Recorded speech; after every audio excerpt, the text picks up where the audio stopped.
Hi there, I hope you're doing great, welcome.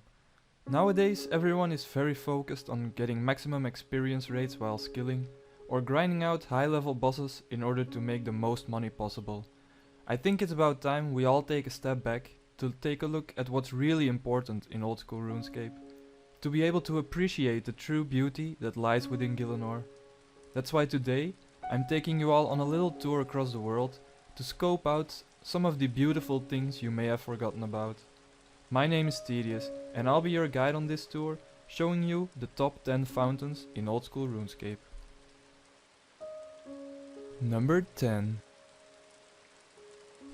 Starting things off today, we have the southern fountain within the Lumbridge castle walls. As one of the first fountains a player might come across, together with the northern one, it's one of the most iconic fountains across Gielinor and often brings a healthy rush of nostalgia to veteran players. Not only is it very iconic to those that have been playing ever since they were young, it's also a sacred fountain for a certain group of individuals within our community. Much like how Mecca is a sacred place for all Muslims, this fountain right here is like a holy temple for automated users. It is said that every bot has to at least visit this fountain once in their lifetime to perform the sacred water vessel filling ritual. Truly remarkable and a well-deserved spot in this list. Number 9. Coming in at number 9 are the fairy fountains located in Zeneris. Due to their unique appearance, they really stand out from the standard fountains found elsewhere, and it truly makes the entirety of Zeneris feel somewhat magical. Not only that, but considering this is the only water source in the entire world of Zeneris, which some speculate to be the moon of Gielinor, these two little fountains right here provide all of the residents of water, preventing the fairies of dehydrating, while also providing necessary humidity for the Zenarian wheat farmers and their crops. Needless to say, it's amazing that two small pieces of architecture can sustain an entire population like this, so I could not pass on having them featured in this tour. Number 8. In spot number 8, the fountain found in eastern Falador is making an appearance. Standing on higher ground compared to the houses surrounding it, it is clear that this fountain isn't just a water basin. It is almost as if it's a symbol of rising above the capitalism that once plagued the streets and parks of Falador. It's something the city has overcome ever since the introduction of the Grand Exchange near Varrock, and I think this fountain really shows how they managed to move on from the past, focusing on the present and the future. I also came across this footage from back in 2010, where apparently the fountain was glitching out as it used the Fire Cape sprites, turning it into a fountain of lava. Some say even to this day, coming to this fountain before attempting to claim the Fire Cape may give you good luck. Doesn't hurt to try, right? Number 7. Claiming number 7 in this countdown, we have one of the more recent additions to the game on this list, which is the fountain near the entrance of the Farming Guild. With the Farming Guild being found in the recently added Kebos lowlands, this fountain resides within one of the most fertile areas in the game. After all, the Hosidian farmers didn't come here without a reason. They left their family and friends over at Hosidius to pursue a life full of growth and fertility. This fountain truly captures that sentiment of giving up everything you have and starting anew elsewhere, in an area with more opportunities and possibilities. And let's be honest, how could we forget about this fountain when it's sitting right next to our beloved Guildmaster Jane 24/7. Number 6. At number 6 we have the Fountain of Heroes, found within the basement of the Heroes Guild. Only accessible by the bravest of adventurers, this fountain holds a magical power no other fountain of its time was ever able to attain.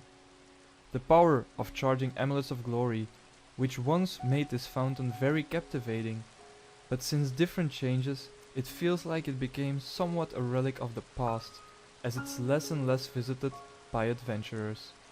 Nevertheless, it still holds a certain level of nostalgia, and with its subtle golden trim around the edges, it's hard to disagree that this fountain is still to this day a very charming piece of art. Number 5. Another fairly new addition to Oldschool Runescape at number 5 is the fountain found at the Battlefront, where Shazian troops are withholding the Lizardmen to break through to nearby populated areas within the Kebos lowlands and the Kingdom of Great Corinth. Standing within a fenced-off area next to a grave, it's safe to assume this fountain was made in honor of the fallen warrior that lays within the grave. I sometimes like to come here just to take a moment and think about life, the things we experience, and the dreams we wish to fulfill. I'd like to think it resembles the passing of our loved ones, where they might be out of sight, but certainly not out of mind. It shows a sign of life after death, maybe not in its physical appearance, but within each and every one of us, our souls and our minds, where we carry fond memories and treasure shared moments with those who are no longer with us. This fountain truly speaks more than 1,000 words ever could, so a spot in the top 5 of today's tour is more than deserved. Number 4. When people think of fountains in Oldschool Runescape, I'm sure the one in the center of Varrock is one that will come to mind for a lot of players. A true masterpiece that shows the high-profile appearance of the entire city of Varrock is what makes this fountain very deserving of the number 4 spot on this list. For years and years, it has been a gathering point for people to hang out with friends and for PKers to prey on easy targets that come teleporting into the city. Now I'm sure many of you veteran players might remember this fountain to be somewhat different in the past, as previously it was one big centerpiece that truly stood out, with presumably one of Varrock's previous kings praised on top of the monument. Unfortunately, after being asked a few times in the past, the new appearance with 4 separate fountains was never replaced with the old big cohesive centerpiece, but it still reminds us of simpler times, times where we would just hang out with friends and appreciate the important things in life. Number 3. Entering the top 3, we're starting with the Fountain of Uld, which is right at the entrance of the Mids Guild basement. In order to reach this highly exclusive fountain, players have to dig into the history of Crendor, how it became what it is today, and find out more about the Dragonkin. On the road, massive sacrifices have to be made, so only the absolute elite will ever make it here to lay eyes upon the Fountain of Uld in all of its glory. It has also adapted the magic that was once exclusive to the Fountain of Heroes, as well as incorporated powers from the Gilded Totem within the Legends Guild. All of this, together with its unique appearance, granted the rotating symbol does seem a little bit glitchy, is what makes this fountain so fascinating and extraordinary. Number 2. Today's runner-up spot goes to a very special little fountain, being the Posh Fountain that one can construct in the formal garden within their player-owned house. Even though its main purpose is for decoration, it can also be used as a water source, which makes it so much better. This little piece of art is only available for the richest players out there, requiring 81 construction to build this.